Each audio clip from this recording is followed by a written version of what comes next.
Okay, so welcome back.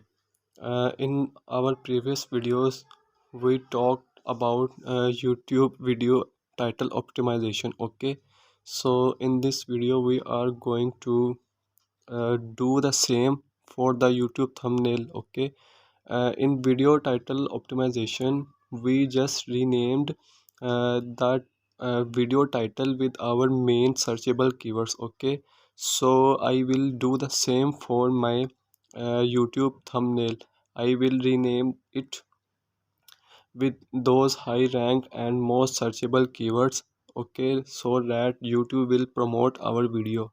So let's do this. Simply copy the uh, titles or keywords and rename your thumbnail as well. Make it slightly little bit different so that they do not match. Okay, like this.